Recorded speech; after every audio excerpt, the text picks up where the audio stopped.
മണ്ണാർക്കാട് നഫീസ വധക്കേസിൽ പ്രതികൾക്ക് ജീവപര്യന്തം ശിക്ഷ വിധിച്ചിരിക്കുകയാണ്. മണ്ണാർക്കാട് കോടതിയാണ് ശിക്ഷ വിധിച്ചത്. രണ്ടാം പ്രതി ഫസീലയ്ക്ക് 7 വർഷം അധിക തടവും അനുഭവിക്കേണ്ടതുണ്ട്. കൊലപാതകത്തിൽ 2 പ്രതികൾക്കും ജീവപര്യന്തം ശിക്ഷയാണ് വിധിച്ചിരിക്കുന്നത്. ഫസീല, അതോടൊപ്പം തന്നെ നഫീസയുടെ ചെറുമകൻ ബഷീർ എന്നിവരായിരുന്നു പ്രതികൾ. 2 ലക്ഷം രൂപ പിഴയും ഒടുക്കേണ്ടതുണ്ട് പ്രതികൾ. നന്ദഗോപാൽ വിവരങ്ങൾ പങ്കുവയ്ക്കാൻ ചേരുന്നുണ്ട് പാലക്കാട് നിന്ന്. നന്ദു, വിധിയുടെ വിശദാംശങ്ങൾ. നിലവിൽ അല്പസമയം മുൻപാണ് ഈ വിധി വന്നത്. ഇതിൽ 2 പ്രതികളും കുറ്റക്കാരാണ് എന്നുള്ളത് ഇന്നലെ തന്നെ കണ്ടെത്തിയിരുന്നു. അതിനുശേഷം പ്രോസിക്യൂഷൻ ഇതിനുവേണ്ടി ശക്തമായി വാദിക്കുകയും ചെയ്തിട്ടുണ്ടായിരുന്നു. അതിന് പിന്നാലെയാണ് ഇപ്പോൾ ഈ വിധി വന്നിട്ടുള്ളത്. 2 പേർക്കും ജീവപര്യന്തം ശിക്ഷയാണ്, തടവ് ശിക്ഷയാണ് മണ്ണാർക്കാട് കോടതി വിധിച്ചിരിക്കുന്നത്. അതിനൊപ്പം 2 ലക്ഷം രൂപ പിഴ ഒടുക്കണമെന്നുള്ളതും കോടതി ആവശ്യപ്പെട്ടിട്ടുണ്ട്. അതോടൊപ്പം തന്നെ രണ്ടാം പ്രതി ഫസീല 7 വർഷം അധിക തടവ് അനുഭവിക്കണമെന്നുള്ളതും ഇപ്പോൾ മണ്ണാർക്കാട് കോടതി വിധിച്ചിട്ടുണ്ട്. 2 പേർക്കും ജീവപര്യന്തം ശിക്ഷയാണ്. 2016 ഈ കേസിനാസ്പദമായ ഒരു സംഭവം നടക്കുന്നത്. അതായത് ഈ കൊല്ലപ്പെട്ട നഫീസയുടെ പേരക്കുട്ടി ബഷീറും ഭാര്യ ഫസീലയും ചേർന്നാണ് ഈ കൊലപാതകം നടത്തിയത്. അതായത് ഫസീല നേരത്തെ ചെയ്ത ചില കുറ്റകൃത്യങ്ങൾ കാരണം ഫസീലയ്ക്ക് വീട്ടിലേക്ക് വരുന്നതിന് നഫീസ തടസ്സമായിരുന്നു. അതോടുകൂടിയാണ് ഇവർ ഈ ഒരു കൊലപാതകം നടത്തുന്നതിനുള്ള ആസൂത്രണം ചെയ്തത്.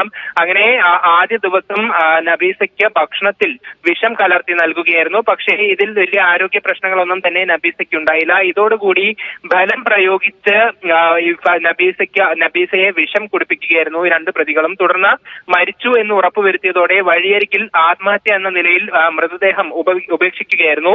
ഒപ്പം മൃതദേഹത്തിനൊപ്പം പ്രതികൾ തന്നെ തയ്യാറാക്കിയ ഒരു ആത്മഹത്യാ കുറിപ്പും ഉപേക്ഷിച്ചിട്ടുണ്ടായിരുന്നു. പക്ഷേ ഈ ആത്മഹത്യാ കുറിപ്പാണ് കേസിൽ ഒരു വഴിത്തിരിവായത്. അതായത് നഫീസയ്ക്ക് എഴുത്തും വായനയും അറിയില്ല എന്നുള്ളതായിരുന്നു. അങ്ങനെ ഒരാൾ ആത്മഹത്യാ കുറിപ്പ് തയ്യാറാക്കില്ല എന്നുള്ള ഒരു കണ്ടെത്തലിൽ നിന്നുമാണ് പ്രതികളിലേക്ക് അന്വേഷണം നീളുന്നത്. തുടർന്നാണ് ഈ ഒരു കേസിൽ ബഷീറും ഒപ്പം തന്നെ ഭാര്യ ഫസീലയും പിടിയിലാകുകയും ചെയ്യുന്നത്. തുടർന്ന് നടന്ന വിചാരണകൾക്കൊടുവിൽ ഇന്നലെ 2 പ്രതികളും കുറ്റക്കാരാണ് എന്നുള്ളത് കോടതി കണ്ടെത്തിയിരുന്നു. ഇതിലാണ് ഇപ്പോൾ 2 പേർക്കും ജീവപര്യന്തം തടവ് ശിക്ഷ കോടതി വിധിച്ചിരിക്കുന്നത്. ഇന്ന് നടന്ന അന്തിമ വിധിയിൽ പ്രോസിക്യൂഷൻ വലിയ ക്രൂരമായ ഒരു കൊലപാതകമാണ് നടന്നത് എന്നത് വീണ്ടും ചൂണ്ടിക്കാട്ടിയിരുന്നു. ഇതിൽ വധശിക്ഷ വേണം എന്നുള്ളതും കോടതി ചൂണ്ടിക്കാട്ടുകയും ചെയ്തിട്ടുണ്ടായിരുന്നു. പക്ഷേ അതേസമയം ഫസീല പറഞ്ഞത് തനിക്ക് 12 വയസ്സുള്ള മകനുണ്ട്, അപ്പോൾ അതിനനുസരിച്ച് ഏതെങ്കിലും തരത്തിലുള്ള ഇളവ് ശിക്ഷാവിധിയിൽ വേണമെന്നുള്ളത് ഫസീല പറയുകയും ചെയ്തിട്ടുണ്ടായിരുന്നു. പക്ഷേ ഈ കാര്യത്തിൽ ഇപ്പോൾ കോടതി ശിക്ഷ വിധിച്ചിരിക്കുകയാണ്. ഏതായാലും 2 പ്രതികൾക്കും ജീവപര്യന്തം തടവ് ശിക്ഷയാണ് വിധിച്ചിട്ടുള്ളത്. ഈ പ്രതിഭാഗം എന്തൊക്കെ കാര്യങ്ങളായിരുന്നു നന്ദു കോടതിയെ അറിയിച്ചിരുന്നത്? കാരണം ഈ ഫസീലയുമായി ബന്ധപ്പെട്ട് അവർ 7 വർഷം അധിക തടവ് കൂടി അനുഭവിക്കേണ്ടതുണ്ട്. അപ്പോൾ ഈ നേരത്തെ ഈ ഫസീലയുടെ 12 വയസ്സുള്ള കുട്ടിയുണ്ട്. അതുകൊണ്ട് തന്നെ ഈ കേസുമായി ബന്ധപ്പെട്ട് ജീവപര്യന്തം വധശിക്ഷ ലഭിക്കാവുന്ന കുറ്റമാണ് ഇരുവരും ചെയ്തത്. അപ്പോൾ ഈ ശിക്ഷ കുറയ്ക്കുന്നതുമായി ബന്ധപ്പെട്ട് എന്തൊക്കെ കാര്യങ്ങളാണ് പ്രതിഭാഗം കോടതിയെ അറിയിച്ചിരുന്നത്?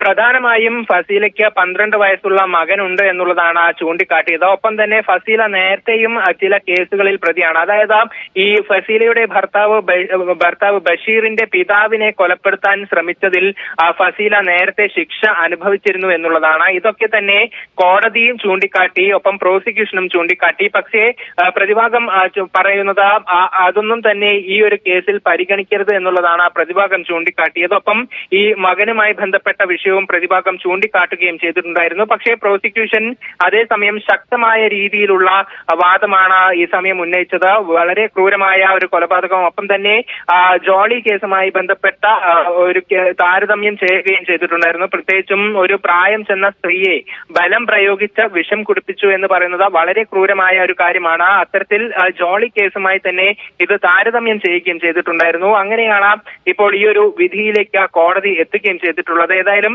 അഭിഭാഷകർ അല്പസമയത്തിനകം തന്നെ പ്രോസിക്യൂഷൻ മാധ്യമങ്ങളെ കാണുമെന്നുള്ളതാണ് മനസ്സിലാക്കുന്നത്. അതിൽ നിന്നും കൂടുതൽ വിവരങ്ങൾ ഇതുമായി ബന്ധപ്പെട്ട് ലഭിക്കുമെന്നുള്ളതും അറിയുന്നുണ്ട്.